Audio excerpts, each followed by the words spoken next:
جسے کہنی چاہیے مذہبی تبدیلی یا کوئی دین کی طرف رجحان ان کا نہیں ہو گیا تھا، بلکہ انہوں نے اس کو سیاست کے طور پر استعمال کیا ہے. یہ ننگے پیر بازاروں پہ جانا یا مدینہ میں اترنا اور ہر وقت مدینہ کا نام لینا، لیکن یہ ہے کہ جو عملی طور پر انہوں نے کیا ہے وہ کھل کھل کے سامنے آ رہا ہے.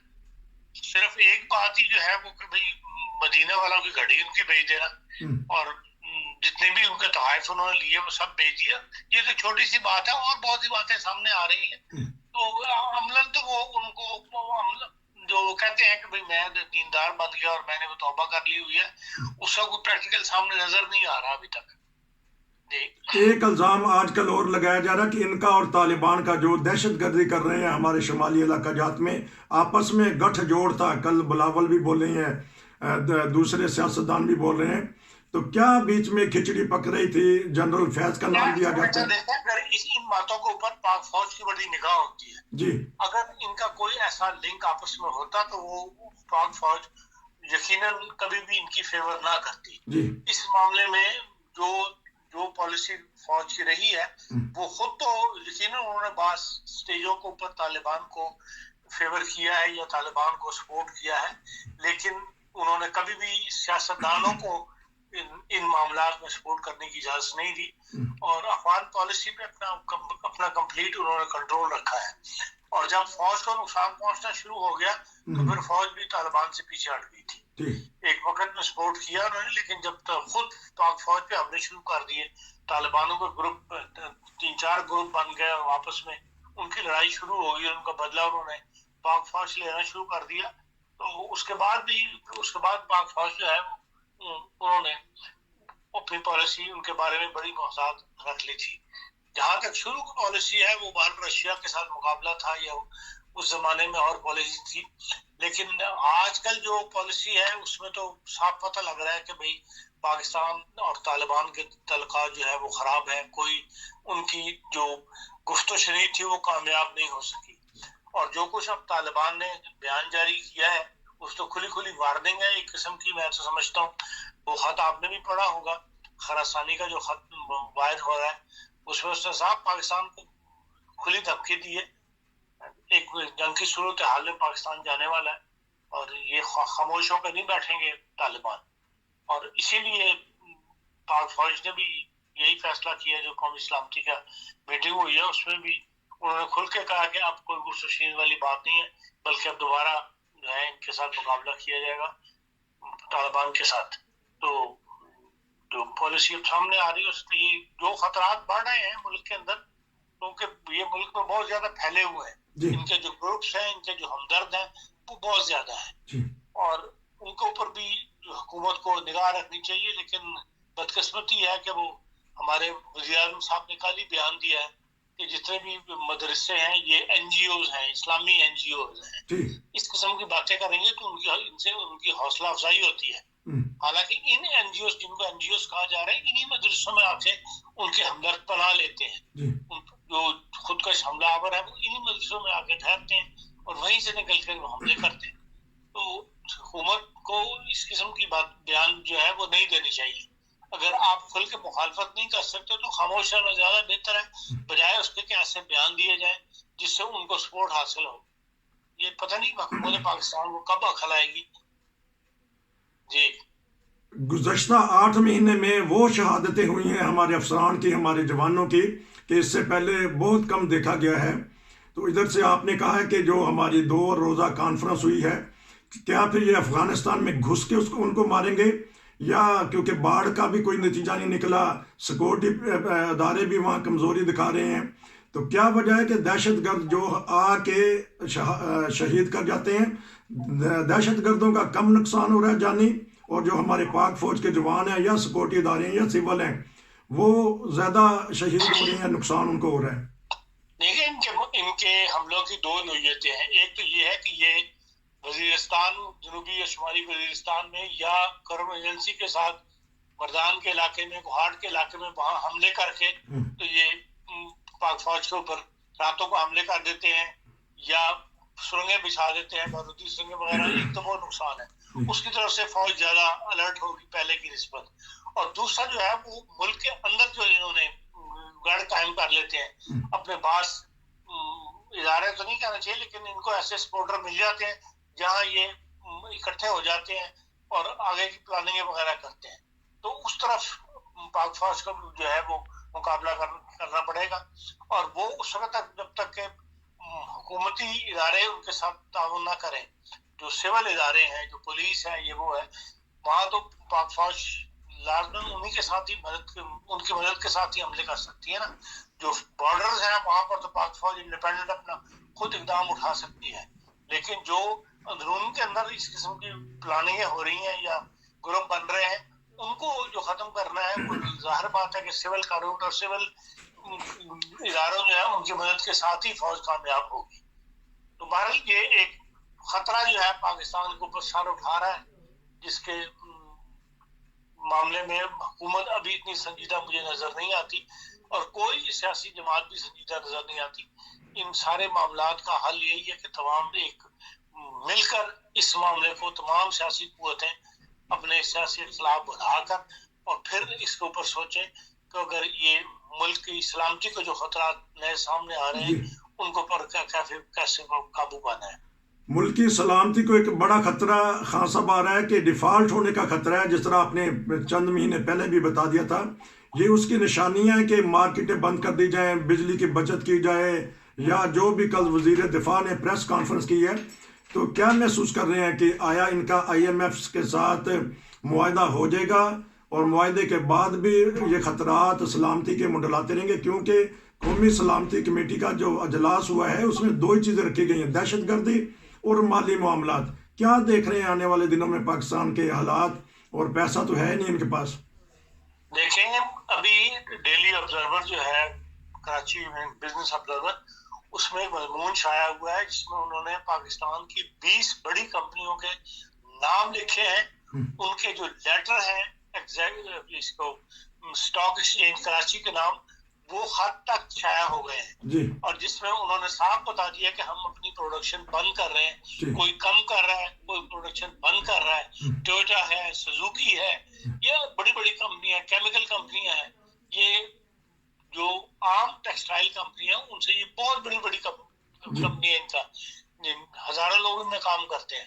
اور یہ اپنی پروڈکشن جو ہے پاکستان میں سمیٹ رہی ہیں.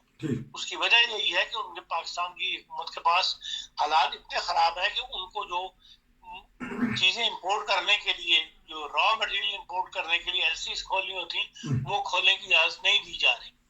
کل کے اخبار میں اشتہار تھا ہاف صفحے کا مرغی کھانے والے کو کہ ان کی غذا جو انہوں نے امپورٹ کی ہوئی ہے پچھلے کچھ عرصے سے وہ ڈیمیج پڑ رہا ہے ان کو کراچی کے اندر, کہ وہ LC جو ہے وہ اس کو بحال نہیں کر رہے. ان کی LC جو کھلی تھی اس کو پیمنٹ نہیں جا رہی ان کی, اس لیے کہ فارن ایکسچینج نہیں ہے پاکستان کے پاس.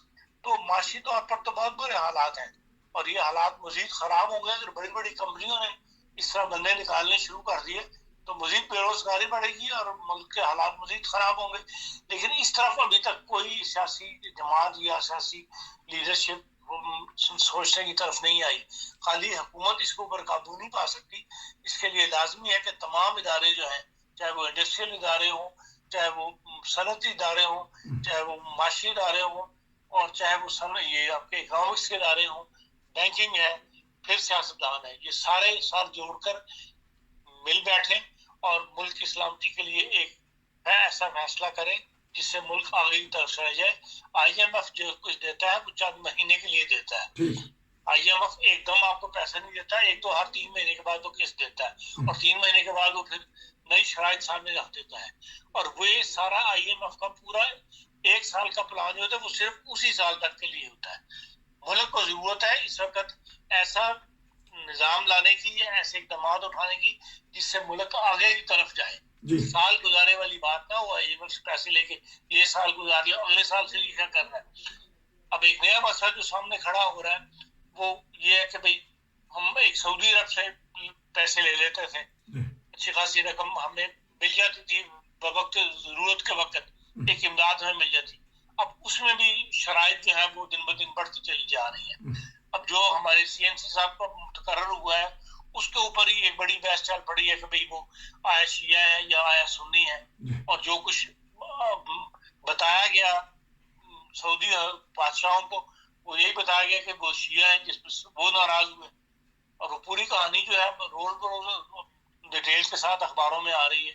اس کا مطلب ہے کہ پہلے ہم انگریز کے ماتحت تھے، انگریز سے آزادی لی، پھر ہندو سے آزادی لی، اب یہ ہے کہ ہم سعودی بادشاہوں کے محکوم بن گئے کہ ہم اپنے مرضی سے فیصلہ بھی نہیں کر سکتے کہ آیا ہم شیعہ سی این سی رکھیں یا ہم سنی سی این سی رکھیں یا ہم وہابی سی این سی رکھیں. اب مطلب ہم پابند ہیں کہ ہمارا سی این سی وہی ہوگا جس کو وہ سعودی حکومت جو ہے وہ تسلیم کرے گی یا اس کو ریکمینڈ کرے گی. تو یہ اس قسم کی مطلب میں محکوم، ہم کبھی کسی کے محکوم کبھی کسی کا محکوم ہے، اس لیے کہ ہمارے پاس اپنے پاس کھانے کے لیے پیسے نہیں ہیں، اپنا ملک چلانے کے لیے پیسے نہیں ہیں. اس طرف کسی سیاستدان نے نہیں سوچا. 70 سال کے بعد یہ حال ہے کہ بھئی ہمیں دوسروں کی بات مان کے تو پھر اپنا ملک جو ہے وہ چلانا پڑتا ہے. تو یہ تمام خطرات ہیں ملک کی سلامتی کے لیے جن سے آزادی ملنی چاہیے، اور وہ سیاستدانوں نے دینی ہے. اور جب تک ان کو عقل نہیں آئے گی تو یہ حالات اس طرح چلتے رہیں گے. کیونکہ ناظرین آج کا جو تبصرہ چل رہا ہے وہ پاکستان کی سلامتی کے اوپر ہم نے تبصرہ لے رہے ہیں. چند منٹ باقی رہ گئے ہیں. یہ ناظرین کو بتا دیں کیونکہ ہو سکتا ہے آواز آپ کی کم آئی ہو کہ جو ہمارے سپہ سالار ہیں چیف آف آرمی سٹاف، ان کے اوپر الزام لگا دیا گیا تھا جب ان کا تقرر ہونے لگا تھا، چند دن رہ گئے تھے، کہ وہ شیعہ فرقہ سے تعلق رکھتے ہیں، اور سعودی عرب نے اس کے اوپر احتجاج کیا تھا. اور کہنے والے رپورٹ دیتے ہیں کہ سعودی سفیر کو رات کے وقت اٹھا کے پھر ان کی ذرا بتایا گیا کہ یہ کس خاندان سے ہیں، کس فرقہ سے ہیں. خان صاحب کا یہ مطلب کہنے کا ہے کہ اب پاکستان میں یہ بات آ گئی ہے کہ کون سے فرقے سے ہمارا سپہ سالار بنے گا اور کون سے نہیں، ورنہ نہیں تو ہمارے جو اسلامی ممالک ہیں وہ ناراض ہو جائیں گے. یہ ایک خبر آج کل چل رہی ہے. لیکن اب جنرل فیض اور جنرل باجوہ کے متعلق بڑی باتیں آ رہی ہیں کہ وہ دونوں طرف کھیل رہے تھے وکٹ کے. تو اس بارے میں بتائیے گا. دیکھیں وہ اب دونوں ریٹائر ہو چکے ہیں، جو کچھ بھی ہوا اس زمانے میں اس کا ادارہ ذمہ دار ہے. اچھا، پاک فوج کا پورا ادارہ جو ہے وہ ذمہ دار ہے. اب دونوں ریٹائرمنٹ کے 2 سال تک تو کوئی بات کر نہیں سکتے، بول نہیں سکتے. اب آپ جو مرضی الزام لگا لیں، جس بات کو جس طرح مرضی پھیلا لیں، جس طرح مرضی بیان کر لیں، ان کی طرف سے جواب 2 سال سے پہلے آئے گا نہیں. اس لیے ان باتوں کی طرف دھیان نہیں دینا چاہیے. اصل چیز یہ ہے کہ جو کچھ ہو گیا اس کے بعد جو سامنے ہے، جو اب سپہ سالار ہے یا اب جو کچھ پالیسی بنائی جا رہی ہیں، جس طرح انہوں نے کہا ہے کہ ہمارا سیاست سے کوئی تعلق نہیں ہوگا، اس میں حالات کو بہتر کرنے کی پالیسی جو ہے وہ اپنائی جائے، وہ راہ اپنائی جائے جس سے ملک آگے جائے. اب یہ کوریدنا کہ انہوں نے یہ کیا اور فیض صاحب نے یہ کیا اور بایر صاحب نے یہ کیا، اس سے پہلے جو کرتے رہے ہیں، اسلم بیگ نے بہت کچھ کیا، وحید کاکڑ نے بہت کچھ کیا، کیا رزلٹ نکلا ان باتوں کا؟ ان کو کریز کے سوائے وقت ضائع کیا آپ لوگوں نے. عدالتوں کے اندر معاملات بھی چلے، عدالتوں کا وقت علیحدہ ضائع ہوا، وکیلوں نے لاکھوں روپے کمائے ان کے اوپر، لیکن حاصل کچھ نہیں ہوا. اور اب بھی ان باتوں کا کچھ حاصل نہیں ہوگا سوائے اس میں کہ آپ کے ٹی وی کے اوپر ریٹنگ بڑھا لیں گے، اخبارات زیادہ بک جائیں گے، اس کا رزلٹ کوئی نہیں نکلنا. اس لیے ان باتوں کی طرف توجہ نہیں دینی چاہیے، آگے کی طرف دیکھنا چاہیے. آگے کی طرف دیکھنا چاہیے ناظرین، کیونکہ ٹائم بہت ہو گیا ہے، 20 منٹ کا پروگرام ہو گیا ہے. نارمل ہم نے تو کراچی کی جو نئی صورتحال بن رہی ہے MQM کی، اس پہ بھی ان سے تبصرہ لینا تھا. پاکستان میں جو پنجاب میں چودھری پرویز الہی صاحب گیم کھیل رہے ہیں اس کے اوپر تبصرہ لینا تھا. مذہبی انتہا پسندی اب ایسا ایسا بڑھے گی، اس کے اوپر تبصرہ لینا تھا. بہت سارے خان صاحب آپ سے تبصرے لینے والے ہیں، تیاری کر کے رکھیں، کیونکہ اگلے پروگرام میں ہم آپ سے پتہ کریں گے کہ جب اگر خدا نخواستہ بے روزگاری بڑھے، انتہا پسندی بڑھے گی، چوری چکاری اور کرائم بڑھیں گے، اور اگر سیاستدان مل کے نہ بیٹھے جس طرح نہیں مل رہے اب، تو پھر کیا ہوگا؟ جس طرح خان صاحب نے کہا ہے کہ پاکستان کی سلامتی کو مد نظر رکھتے ہوئے مل جل کر بیٹھنا چاہیے. تو ہمیں چاہیے، کوشش یہ کرنی چاہیے کہ ایسے تبصرے کیے جائیں جس میں ملک کی سلامتی کا ذکر ہو. آپ کا بہت شکریہ، انشاءاللہ پھر ملیں گے. نصیر کو اجازت دیجیے. ناظرین سبسکرائب کرنا نہ بھولیے گا، ہم بہت اچھے اچھے تبصرے آپ کو دیتے ہیں، پروگرام دیتے ہیں، ان کو دیکھیے گا، دوسروں کو بھی بتائیے گا. السلام علیکم.